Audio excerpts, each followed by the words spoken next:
Nuestra Señora de las Golondrinas, de Margaret Yourcenar. El monje Terapión había sido en su juventud el discípulo más fiel del gran Atanasio.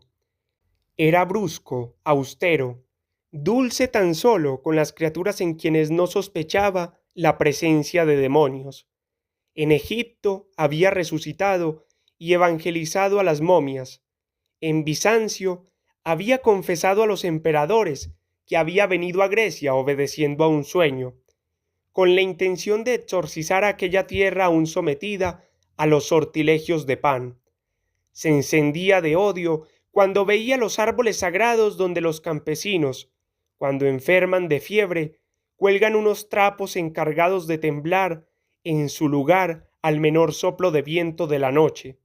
Se indignaba al ver los falos erigidos en los campos para obligar al suelo a producir buenas cosechas, y los dioses de arcilla escondidos en el hueco de los muros y en la concavidad de los manantiales. Se había construido con sus propias manos una estrecha cabaña a orillas del Cefiso, poniendo gran cuidado en no emplear más que materiales bendecidos. Los campesinos compartían con él sus escasos alimentos, y aunque aquellas gentes estaban macilentas, pálidas y desanimadas, debido al hambre y a las guerras que les habían caído encima, Terapión no conseguía acercarlos al cielo. Adoraban a Jesús, hijo de María, vestido de oro como un sol naciente, mas su obstinado corazón seguía fiel a las divinidades que viven en los árboles o emergen del burbujeo de las aguas. Todas las noches depositaban al pie del plátano consagrado a las ninfas una escudilla de leche de la única cabra que les quedaba. Los muchachos se deslizaban al mediodía bajo los macizos de árboles para espiar a las mujeres de ojos de ónice, que se alimentan de tomillo y miel. Pululan por todas partes y eran hijas de aquella tierra seca y dura donde, lo que en otros lugares se dispersa en forma de vaho, adquiere enseguida figura y sustancia reales. Veíanse las huellas de sus pasos en la greda de sus fuentes, y la blancura de sus cuerpos se confundía desde lejos con el espejo de las rocas. Incluso sucedía a veces que una ninfa mutilada sobreviviese todavía en la viga mal pulida que sostenía el techo, y por la noche se la oía quejarse o cantar. Casi todos los días se perdía alguna cabeza de ganado, a causa de sus hechicerías, allá en la montaña, y hasta meses más tarde no lograban encontrar el montoncito que formaban sus huesos. Las malignas cogían a los niños de la mano y se los llevaban a bailar al borde de los precipicios. Sus pies ligeros no tocaban la tierra, pero en cambio el abismo se tragaba los pesados cuerpecillos de los niños, o bien alguno de los muchachos jóvenes que le seguían la pista regresaba al pueblo sin aliento, tiritando de fiebre y con la muerte en el cuerpo, tras haber bebido agua de un manantial. Cuando ocurrían estos desastres, el monje Terapión mostraba el puño en dirección a los bosques donde se escondían aquellas malditas, pero los campesinos continuaban amando a las frescas hadas casi invisibles y les perdonaban sus fechorías, al igual que se le perdona al sol cuando descompone el cerebro de los locos y al amor que tanto hace sufrir. El monje las temía como a una banda de lobos y le producían tanta inquietud como un rebaño de prostitutas. Aquellas caprichosas beldades no lo dejaban en paz. Por las noches sentía en su rostro su aliento caliente como el de un animal a medio domesticar que rondase tímidamente por la habitación. Si se aventuraba por los campos para llevar el viático a un enfermo, oía resonar tras sus talones el trote caprichoso y entrecortado de aquellas cabras jóvenes. Cuando, a pesar de sus esfuerzos, terminaba por dormirse a la hora de la oración, ellas acudían a tirarle inocentemente de la barba.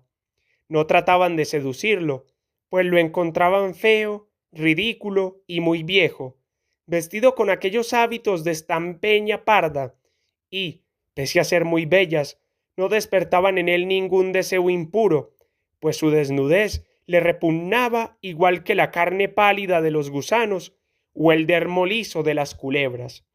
No obstante, lo inducían a tentación, pues acababa por poner en duda la sabiduría de Dios, que ha creado tantas criaturas inútiles y perjudiciales, como si la creación no fuera sino un juego maléfico con el que él se complaciese.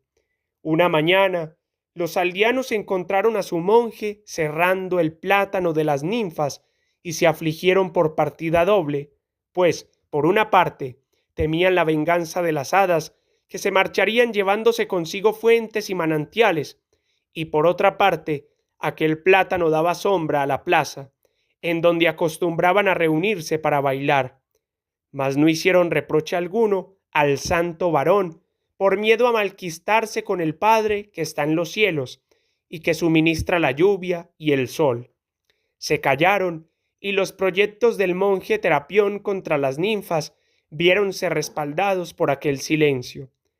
Ya no salía nunca sin coger antes dos pedernales, que escondía entre los pliegues de su manga, y por la noche, subrepticiamente, cuando no veía ningún campesino por los campos desiertos, prendía fuego a un viejo olivo, cuyo cariado tronco le parecía ocultar a unas diosas, o a un joven pino escamoso, cuya resina se vertía como un llanto de oro.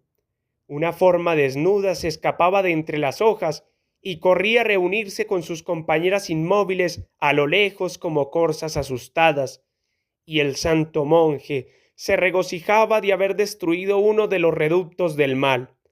Plantaba cruces por todas partes, y los jóvenes animales divinos se apartaban, huían de la sombra de aquel sublime patíbulo, dejando en torno al pueblo santificado una zona cada vez más amplia de silencio y de soledad.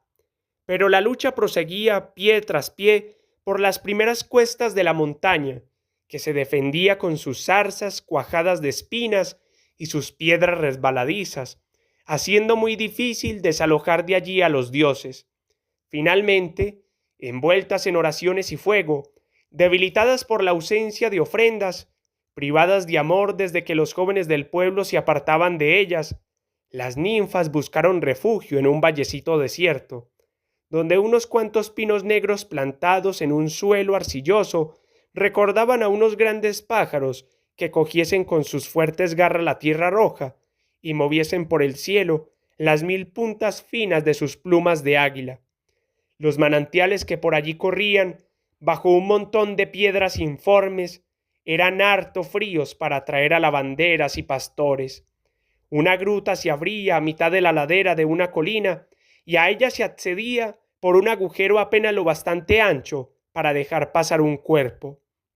Las ninfas se habían refugiado allí desde siempre, en las noches en que la tormenta estorbaba sus juegos, pues temían al rayo, como todos los animales del bosque, y era asimismo allí donde acostumbraban dormir en las noches sin luna. Unos pastores jóvenes presumían de haberse introducido una vez en aquella caverna, con peligro de su salvación y del vigor de su juventud, y no cesaban de alabar aquellos dulces cuerpos, visibles a medias en las frescas tinieblas, y aquellas cabelleras que se adivinaban más que se palpaban. Para el monje Terapión, aquella gruta escondida en la ladera de la peña era como un cáncer hundido en su propio seno, y de pie a la entrada del valle, con los brazos alzados, inmóvil durante horas enteras, oraba al cielo para que le ayudase a destruir aquellos peligrosos restos de la raza de los dioses. Poco después de Pascua, el monje reunió una tarde a los más fieles y más recios de sus feligreses. Les dio picos y linternas. Él cogió un crucifijo y los guió a través del laberinto de colinas, por entre las blandas tinieblas repletas de savia, ansioso de aprovechar aquella noche oscura. El monje Terapión separó la entrada de la gruta y no permitió que entraran allí sus fieles, por miedo a que fuesen tentados. En la sombra opaca oíanse reír ahogadamente los manantiales. Un tenue ruido palpitaba, dulce como la brisa en los pinares. Era la respiración de las ninfas dormidas, que soñaban con la juventud del mundo, en los tiempos en que aún no existía el hombre y en que la tierra daba a luz a los árboles, a los animales y a los dioses. Los aldeanos encendieron un gran fuego, mas hubo que renunciar a quemar la roca. El monje les ordenó que amasaran cemento y acarreasen piedras. A las primeras luces del alba empezaron a construir una capillita adosada a la ladera de la colina, delante de la entrada de la gruta maldita. Los muros aún no se habían secado, el tejado no estaba puesto todavía y faltaba la puerta, pero el monje Terapión sabía que las ninfas no intentarían escapar atravesando el lugar santo, que él ya había consagrado y bendecido. Para mayor seguridad había plantado al fondo de la capilla, allí donde se abría la boca de la gruta, un Cristo muy grande, pintado en una cruz de 4 brazos desiguales, y las ninfas, que sólo sabían sonreír, retrocedían horrorizadas ante aquella imagen del ajusticiado. Los primeros rayos del sol se estiraban tímidamente hasta el umbral de la caverna. Era la hora en que las desventuradas acostumbraban a salir para tomar de los árboles cercanos su primera colación de rocío. Las cautivas sollozaban, suplicaban al monje que las ayudara y en su inocencia le decían que, en caso de que les permitiera huir, lo amarían. Continuaron los trabajos durante todo el día y hasta la noche se vieron lágrimas resbalando por las piedras y se oyeron toses y gritos roncos parecidos a las quejas de los animales heridos. Al día siguiente pusieron el tejado y lo adornaron con un ramo de flores, ajustaron la puerta y la cerraron con una gruesa llave de hierro. Aquella misma noche, los cansados aldeanos regresaron al pueblo, pero el monje Terapión se acostó cerca de la capilla que había mandado edificar y, durante toda la noche, las quejas de sus prisioneras le impidieron deliciosamente dormir. No obstante, era compasivo. Se enternecía ante un gusano hollado por los pies o ante un tallo de flor roto por culpa del roce de su hábito. Pero en aquel momento parecía un hombre que se regocija de haber empedrado, entre 2 ladrillos, un nido de víboras. Al día siguiente, los aldeanos trajeron cal y embadurnaron con ella la capilla. Por dentro y por fuera, adquirió el aspecto de una blanca paloma acurrucada en el seno de la roca. 2 lugareños menos miedosos que los demás se aventuraron dentro de la gruta para blanquear sus paredes húmedas y porosas, con el fin de que el agua de las fuentes y la miel de las abejas dejaran de chorrear en el interior del hermoso antro y de sostener así la vida desfalleciente de las mujeres hadas. Las ninfas, muy débiles, no tenían ya fuerzas para manifestarse a los humanos. Apenas podía adivinarse aquí y allá, vagamente, en la penumbra, una boca joven contraída, 2 frágiles manos suplicantes o el pálido color de rosa de un pecho desnudo. O asimismo, de cuando en cuando, al pasar por las asperidades de la roca sus gruesos dedos blancos de cal, los aldeanos sentían huir una cabellera suave y temblorosa, como esos culantrillos que crecen en los sitios húmedos y abandonados. El cuerpo deshecho de las ninfas se descomponía en forma de vaho, o se preparaba a caer convertido en polvo, como las alas de una mariposa muerta. Seguían gimiendo, pero había que aguzar el oído para oír aquellas débiles quejas. Ya no eran más que almas de ninfas que lloraban. Durante toda la noche siguiente, el monje Terapión continuó montando su guardia de oración a la entrada de la capilla, como una anacoreta en el desierto. Se alegraba de pensar que antes de la nueva luna las quejas habrían cesado y las ninfas, muertas ya de hambre, no serían más que un impuro recuerdo. Rezaba para apresurar el instante en que la muerte liberaría a sus prisioneras, pues empezaba a compadecerlas a pesar suyo y se avergonzaba de su debilidad. Ya nadie subía hasta donde él estaba. El pueblo parecía tan lejos como si se hallara al otro extremo del mundo. Ya no vislumbraba, en la vertiente opuesta al valle, más que la tierra roja, unos pinos y un sendero casi tapado por las agujas de oro.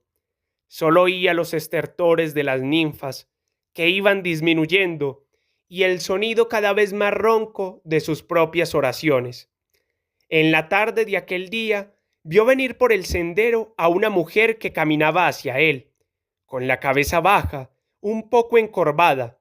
Llevaba un manto y un pañuelo negros, pero una luz misteriosa se abría camino a través de la tela oscura, como si se hubiera echado la noche sobre la mañana. Aunque era muy joven, poseía la gravedad, la lentitud y la dignidad de una anciana, y su dulzura era parecida a la del racimo de uvas maduras y a la de la flor perfumada. Al pasar por delante de la capilla, miró atentamente al monje, que se vio turbado en sus oraciones. «Este sendero no lleva a ninguna parte, mujer», le dijo. «¿De dónde vienes?» «Del este, como la mañana», respondió la joven. «¿Y qué haces tú aquí, anciano monje?» «He emparedado en esta gruta a las ninfas que infestaban la comarca», dijo el monje, «y delante de su antro he edificado una capilla. Ellas no se atreven a atravesarla para huir porque están desnudas, y a su manera tienen temor de Dios. Estoy esperando a que se mueran de hambre y de frío en la caverna, y cuando esto suceda, la paz de Dios reinará en los campos».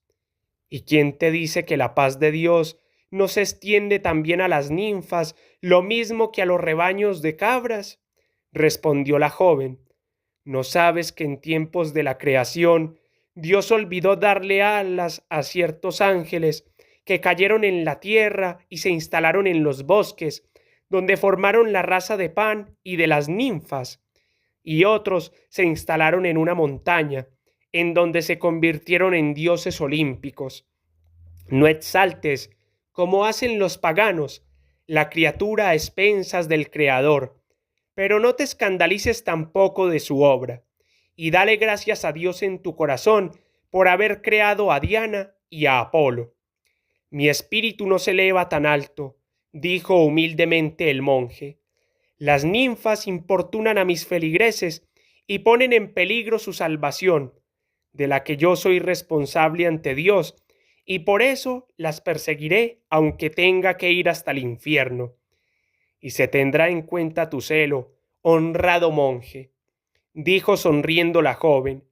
«Pero no puede haber un medio de conciliar la vida de las ninfas y la salvación de tus feligreses». Su voz era dulce, como la música de una flauta. El monje, inquieto, agachó la cabeza. La joven le puso la mano en el hombro y le dijo con gravedad: «Monje, déjame entrar en esa gruta. Me gustan las grutas y compadezco a los que en ellas buscan refugio. En una gruta traje yo al mundo a mi hijo, y en una gruta lo confié sin temor a la muerte, con el fin de que naciera por segunda vez en su resurrección». El anacoreta se apartó para dejarla pasar. Sin vacilar, se dirigió ella a la entrada de la caverna, escondida detrás del altar. La enorme cruz tapaba la abertura. La apartó con cuidado, como a un objeto familiar, y se introdujo en el antro. Se oyeron en las tinieblas unos gemidos aún más agudos, un piar de pájaros y roces de alas. La joven hablaba con las ninfas en una lengua desconocida, que acaso fuera la de los pájaros o la de los ángeles. Al cabo de un instante, volvió a aparecer al lado del monje, que no había parado de rezar. «Mira, monje», le dijo, «y escucha». Innumerables grititos estridentes salían de debajo de su manto. Separó las puntas del mismo y el monje Terapión vio que llevaba entre los pliegues de su vestido centenares de golondrinas. Abrió ampliamente los brazos, como una mujer en oración, y dio así suelta a los pájaros. Luego dijo, con una voz tan clara como el sonido del arpa: «Id, hijas mías». Las golondrinas, libres, volaron en el cielo de la tarde, dibujando con el pico y las alas signos indescifrables. El anciano y la joven la siguieron un instante con la mirada, y luego la viajera le dijo al solitario: volverán todos los años, y tú les darás asilo en mi iglesia. Adiós, Terapión. Y María se fue por el sendero que no lleva a ninguna parte, como mujer a quien poco importa que se acaben los caminos, ya que conoce el modo de andar por el cielo. El monje Terapión bajó al pueblo y al día siguiente, cuando subió a decir misa en la capilla, la gruta de las ninfas se hallaba tapizada de nidos de golondrinas. Volvieron todos los años y se metían en la iglesia, muy ocupadas en dar de comer a sus pequeñuelos o consolidando sus casas de barro, y muy a menudo el monje Terapión interrumpía sus oraciones para seguir con mirada enternecida sus amores y sus juegos, pues lo que les está prohibido a las ninfas les está permitido a las golondrinas.